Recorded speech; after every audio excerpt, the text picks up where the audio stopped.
Oh boy, I want to go on an adventure. I'm so sick and tired of being this farm boy all my life. I want to have fun. So I decided today I will go and save the princess and be the hero of the day and defeat the dragon But on the other hand, it would be nice to just show the king how mighty I am and threaten his life if he doesn't give me his land and his daughter. And on the other hand, the princess, she can make me food at breakfast. And, well, so can the king and his servants, right? So, I'm conflicted. Should I be the good guy or the bad guy? What do you want to choose? Hello. This episode is brought to you by my excellent Patreon supporters at patreon.com/takras. Thank you so much for all your support.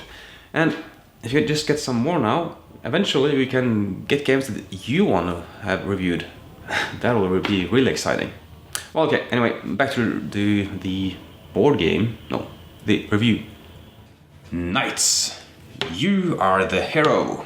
And yes, you are the hero. This is a choose your own adventure game. And let's see, it's just gonna open the book. And, well, this way. It opens like this. You have a cartoon or a comic with nice pictures, a nice story, a funny story, funny moments. You have three brothers. They are sick and tired of being farm boys. So they seek glory by becoming a knight of the king. And to do so, they will venture to the city. They will just get their mules and say goodbye to the family. And then we come here. There's no instructions so far on how to play this game. But we have some numbers here, and if you flip over, you see, aha, numbers, I get it. So, which door do you want to go? In here, maybe in here, or this one?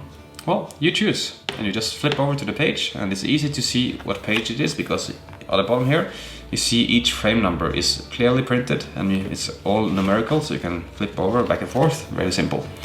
So, we are on page 4. That's where the location is. And it tells us something, and go to page 25, or frame 25. And here, on frame 25, we will meet this guy, who tells us what the mission is. But before we can do that, we have to choose one of these characters to be, one of the brothers.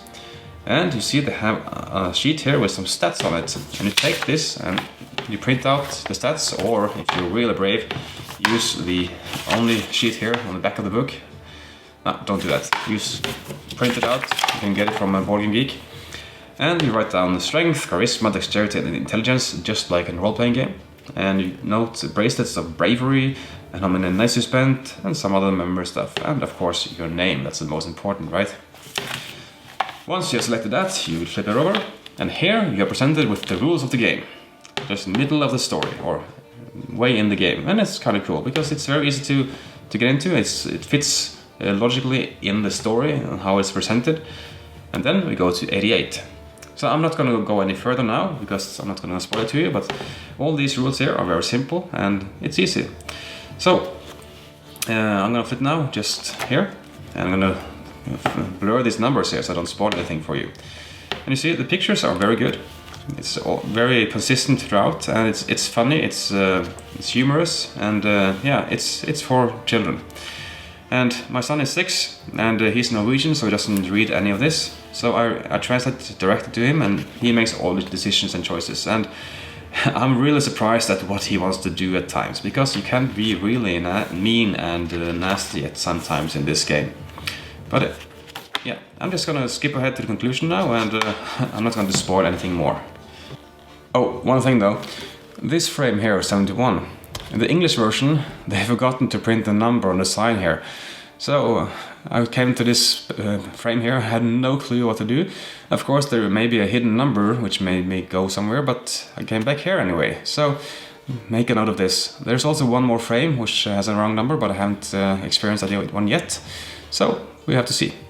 Just to make a note of this. Well, it is a book. And books have a limited replayability value, right? How often do you read a book and then pick it up again and read it again? At the same day, maybe? Probably never. This might be the exception, because it is a choose your own adventure. So if you happen to die or make a wrong decision, you can start over again and make something else happen.